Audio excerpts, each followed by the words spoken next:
தங்கமகள் செய்தி சேனலுக்காக செய்தியாளர் ஈஸ்வரன்.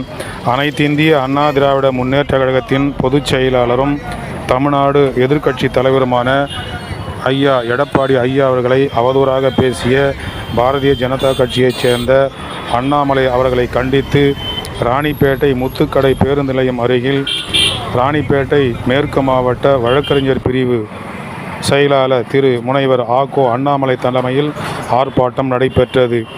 இதில் முன்னிலை வகுத்தவர்கள் எஸ். ஹரி அவர்கள், திரு கிஷோர் பாஷா அவர்கள், வி. மகாதேவன், எல். ரவிக்குமார், திரு துளசிலிங்கம் மற்றும் தொண்டர்கள் கலந்து கொண்டு அனைத்திந்திய அண்ணா திராவிட முன்னேற்ற கழகத்தின் பொதுச் செயலாளரை அவதூறாக பேசிய பிஜேபி கட்சியைச் சேர்ந்த அண்ணாமலை அவர்கள் மன்னிப்பு கேட்கும் வரை இந்த ஆர்ப்பாட்டம் தொடர்ந்து நடைபெறும் என்று எச்சரித்து இந்த ஆர்ப்பாட்டத்தை செய்தார்கள்.